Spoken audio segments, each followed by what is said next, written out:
Magandang buhay mga bata! Tara, samahan ninyo akong matuto kasama si Teacher Aika, your online teacher.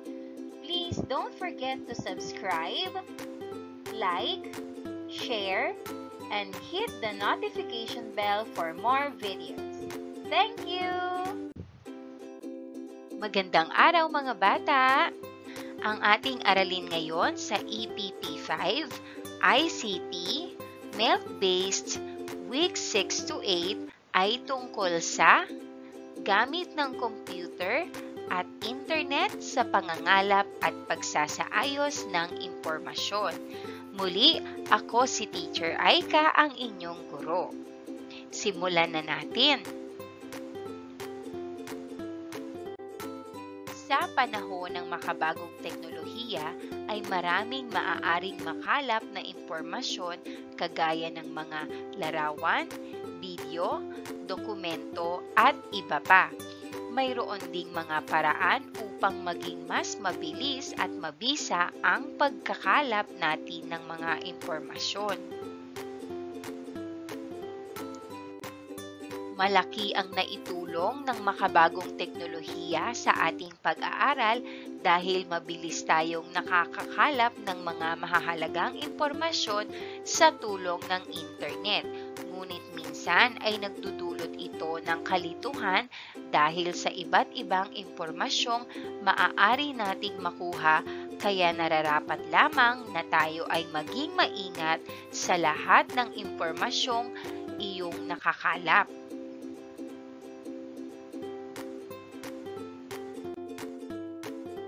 Ang mga hakbang sa paggawa ng mga knowledge products gaya ng flyer, brochure, poster o banner gamit ang desktop publishing software at word processor ay maaaring gamitin upang maipakilala o ipromote ang isang produkto o serbisyo.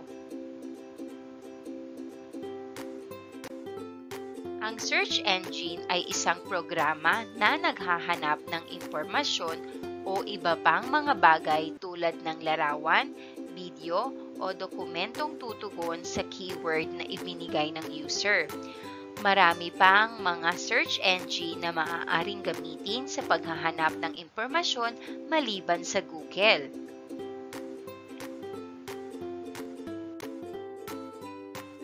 Narito ang ilan sa mga search engine na maaaring gamitin: Yahoo Search, Ask, Bing, AOL, Webcrawler, DuckDuckGo, InfoSpace, Info, Bleco, Contenco, Dogpile, at Alea. Maaaring ang iba sa inyo ay na-encounter na ito habang nagsisearch.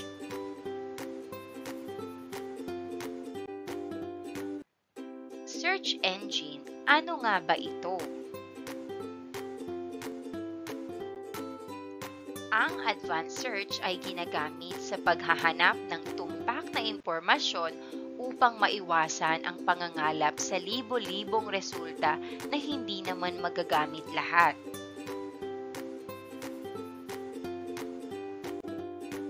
Narito ang mga hakbang sa pagsasagawa ng advanced search sa Google.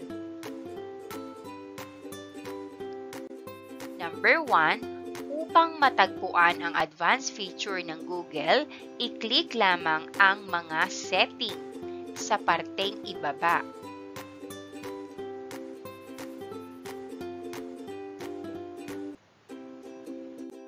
Number 2, piliin at i-click ang advanced na paghahanap.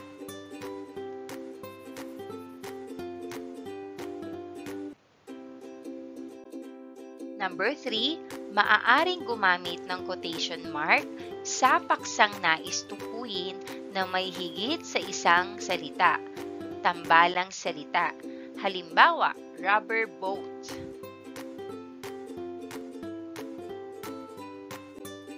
Number 4, maaaring gumamit ng or sa pagitan ng mga paksa na nais ninyong hanapin. Halimbawa, natural or synthetic. Number 5, Maaaring maglagay ng dash sa unahan ng salita na hindi nais isama sa pangangalap. Halimbawa, boots, ship, gloves, mats, tape, and typhoon. Number 6, maaaring maglagay ng sukat kung kailangan.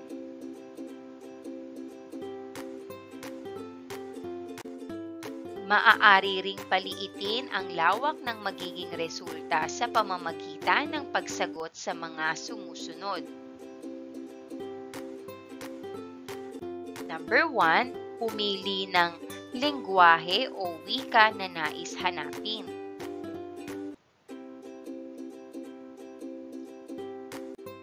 Number 2, pumili ng nais na rehiyon o bansa. Makikita ang mga rehiyon kapag pinindot ang arrow na paibaba.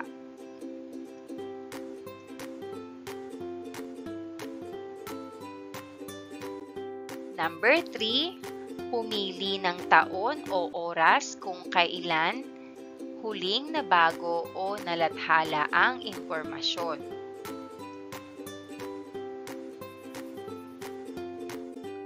Number 4, maaaring ilagay ang piling website o domain. Halimbawa, gov.ph kung website ng isang ahensya ng gobyerno ng Pilipinas, .edu kung website ng isang paaralan.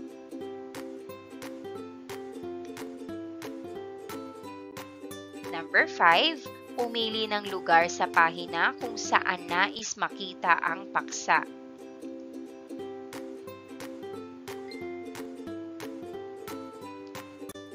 Number 6, pumili ng filter kung ninanais na hindi isama ang mga sanggunian na may nilalamang sexual.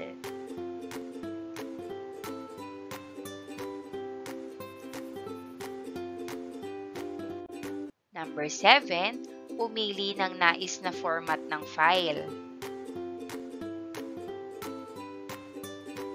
Halimbawa, .pdf o Portable Document Format or PPT or PowerPoint or document.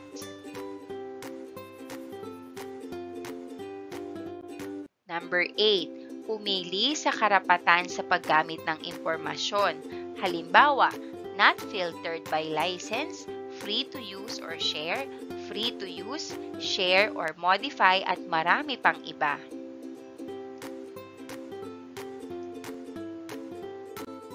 Number 9, pagkatapos ay i-click ang advanced na paghahanap.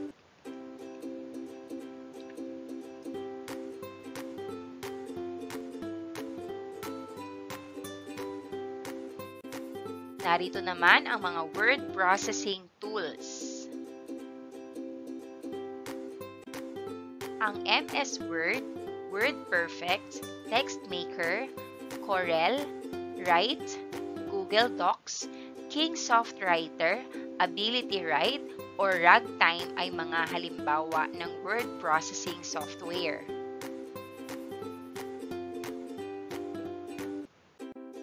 Narito ang mga kakayahan at katangian ng word processing software. Isa-isahin natin.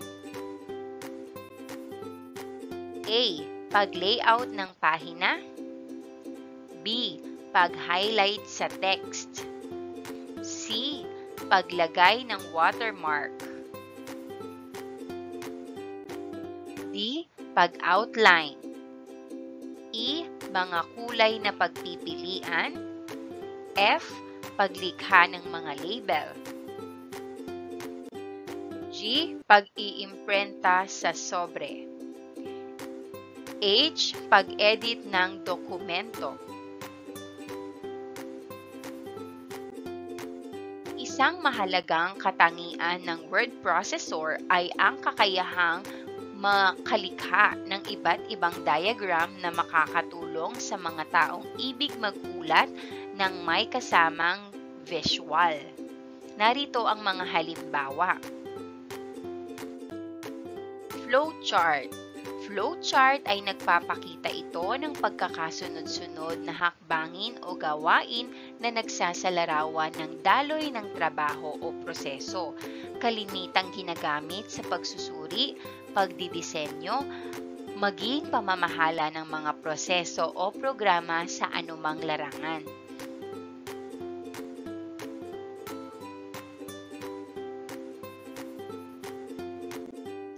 Venn diagram.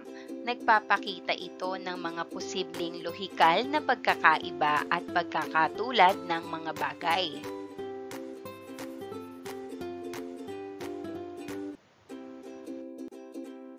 Fishbone diagram. Ginagamit ito upang ipakita ang sanhi at epekto ng isang pangyayari.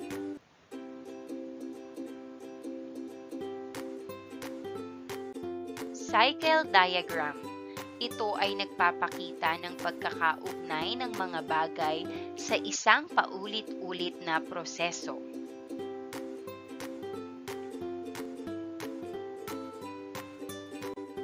Dumako tayo sa paggamit ng basic function at formula sa electronic spreadsheet.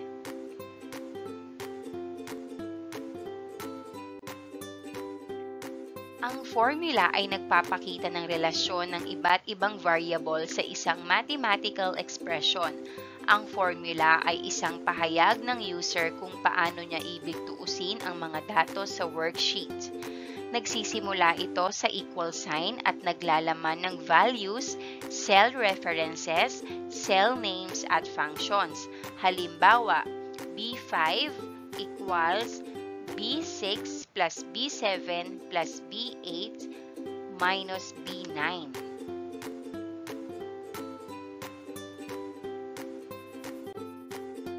Ang function ay formula na naisasagawa na upang magamit sa pagtutuos. Nagsisimula rin ito sa equal sign at nagtataglay ng function name at arguments. Halimbawa, B5 equals sum B6 to B8.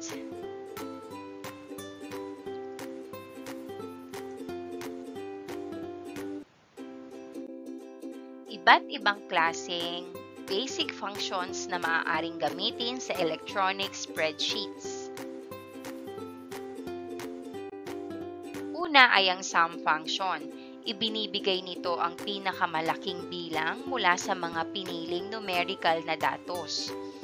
Average function naman kung kinukuha nito ang average o karaniwang halaga ng mga piniling numerical na datos. Max function, kinukuha nito ang kabuuang bilang ng mga numerical na datos sa mga piniling cells. Min function, ibinibigay nito ang pinakamaliit na bilang mula sa piniling numerical na datos. Count function, ibinibigay nito ang bilang ng mga tinalang halaga sa mga piniling cells.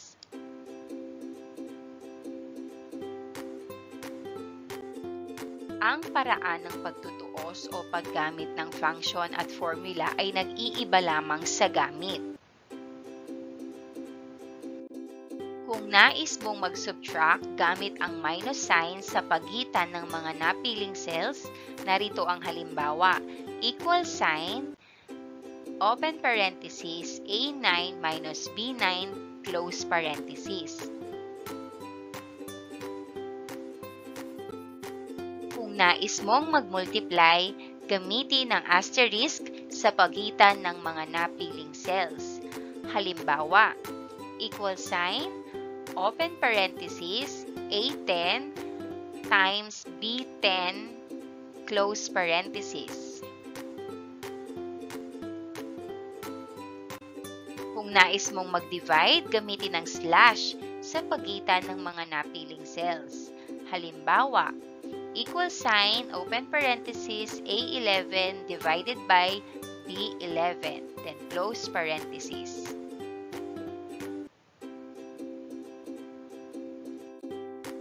Para sa gawain sa pagkatuto bilang isa, pumili ng isa sa mga tinalakay sa search engine at magsaliksik ng impormasyon tungkol sa mga sumusunod na paksa. A. Mga pinagmamalaking tanawin sa lalawigan ng Laguna.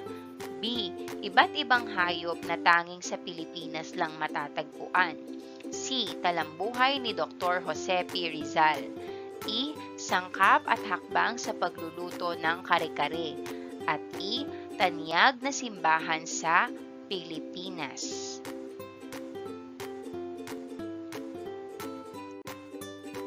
Gawain sa pagkatuto bilang 2, ibigay ang mga katangian ng mga sumusunod na search engine. Isulat ito sa iyong sagutang papel.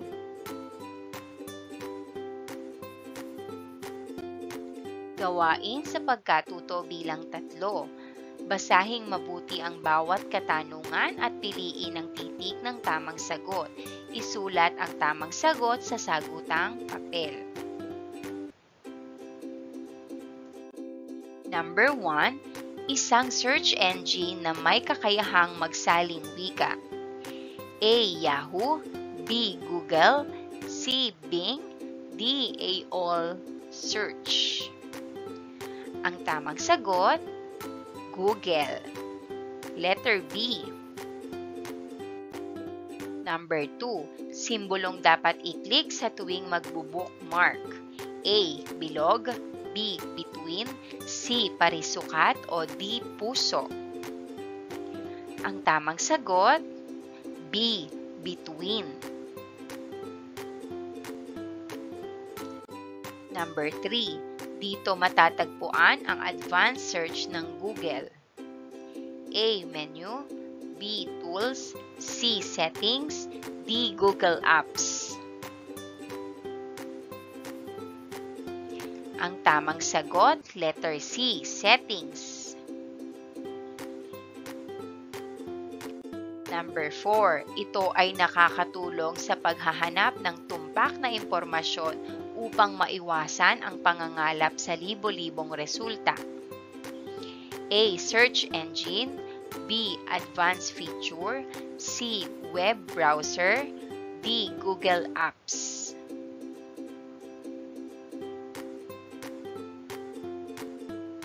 Ang tamang sagot, A. Search engine.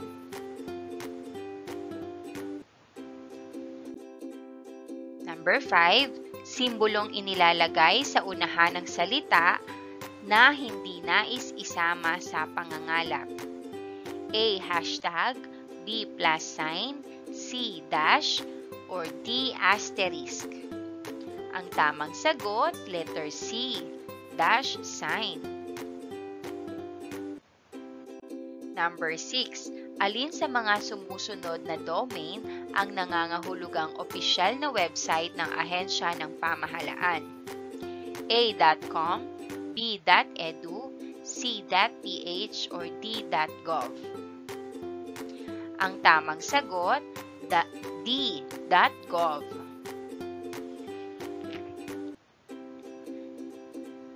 Number 7, ang mga sumusunod ay mga paraan sa pagtiyak ng dekalidad na website maliban sa isa. A. Domain ng website, B. Taong naglathala, C. Kailan isinulat ang lathala, or D. Kasarian ng naglathala. Ang tamang sagot, letter A. Domain ng website.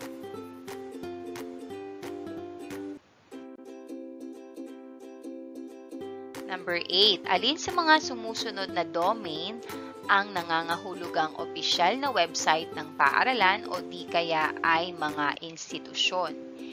A.com, B.edu, C.ph, or D.gov. Ang tamang sagot, letter B, .edu. Number 9, isinasagawa upang madaling mabalikan o mapuntahan ang isang website kung saan nakita ang isang bahagi ng impormasyong hinahanap. A. Pagtatag, B. Pagbubookmark, C. C. Pag-save o D. Pag-download? Ang tamang sagot, B. Pagbo-bookmark. Number 10, kailangang suriin ang nilalaman ng isang website dahil A. Ang mga may akda ay palaging may pinapanigan. B. Ang mga akda ng isang website ay hindi profesional. C. Kahit sino ay maaaring maglathala sa web. Walang garantiya kung ang iyong binabasa ay sumasailalim sa karaniwang pagsusuring pang-editorial. O D. Ang nakalathalang impormasyon tulad ng libro ay palaging mas tumpak kaysa sa impormasyong matatagpuan sa internet. Ang tamang sagot, letter C. Kahit sino ay maaaring maglathala sa web. Walang garantiya kung ang iyong binabasa ay sumasailalim sa karaniwang pagsusuring pang-editorial. Gawain sa pagkatuto bilang 4. Piliin ang titik ng tamang sagot. Isulat ang sagot sa sagutang papel. Number 1. Ito ang tawag sa spreadsheet ng Microsoft. Ang tamang sagot, letter C. Excel. Number 2. Ano ang ibig sabihin ng icon na ito? Ang tamang sagot, letter E. AutoSum. Number 3. Ano ang ilalagay sa unahan ng formula? Letter A. Equal. Number 4, ito ang ginagamit kung nais i-divide ang isang Excel sa isa pa. Ang tamang sagot, letter D, slash. Number 5, ito ay ginagamit upang mag-multiply ng isang Excel sa isa pa o higit pa. Ang tamang sagot, letter B, asterisk. Gawain sa pagkatuto bilang 5. Gamit ang iyong computer, gumawa ng flowchart ng pagtanggap ng order. A. Simula o start. B. Alamin ang order at kung mayroon nito. C. Kunin at itala. At D. Ibigay ang order. Gawain sa pagkatuto bilang 6. Gamit ang iyong computer, ipakita ang pagkakatulad at pagkakaiba ng sinigang at tinola gamit ang Venn diagram. Gawain sa pagkatuto bilang 7. Muling balikan ang napag-aralang katangian ng mga websites, punan ang sumusunod na graphic organizer, gawin ito sa iyong sagutang papel. Gawain sa pagkatuto bilang 8. Ang isang word processing tool ay may features kagaya ng shapes, smart art at charts na makatutulong upang makagawa ng diagram. Subukan mong sundin ang mga sumusunod sa paggawa ng flowchart ng isang proseso. Number 1. Buksan ang word processing application. Number 2, i-click ang Insert tab sa ribbon o menu bar. Number 3, i-click ang Shapes button at piliin ang Terminator mula sa grupo ng mga hugis ng flowchart. Gawain sa pagkatuto bilang 9. Gamitin ang formula at basic function sa pagtutuos ng ginastos sa paggawa ng lampshade. Sundin ang mga sumusunod na hakbang. Number 1, buksan ang electronic spreadsheet or Excel. Number 2, i-type ang mga textual at numerical na datos. Number 3, upang matuos ang kabuuang gastusin, gamitin ang isang basic function na sum. Number 4, i-click ang cell B8, i-type ang basic function at cell range sa loob ng saknong, equal sign, sum, open parenthesis, B3 hanggang B7. close parenthesis. Number 5, i-click ang enter at makikita ang kabuuang gastusin sa paggawa ng lampshade.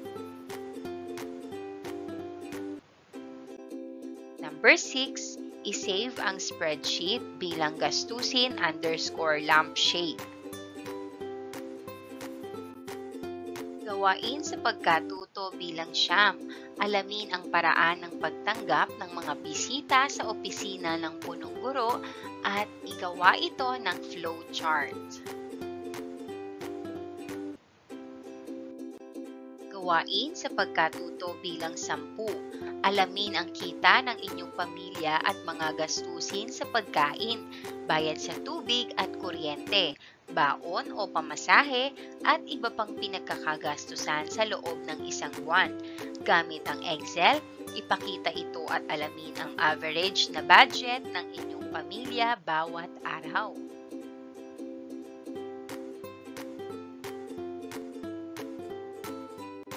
Mahusay mga bata, binabati kita dahil sa napakahusay mong pagsagot sa mga katanungan. At dito nagtatapos ang ating aralin sa APP 5, ICT, Week 6 to 8, Math-Based. Ang pamagat ng ating aralin ngayong araw ay gamit ng computer at internet sa pangangalap at pagsasaayos ng impormasyon.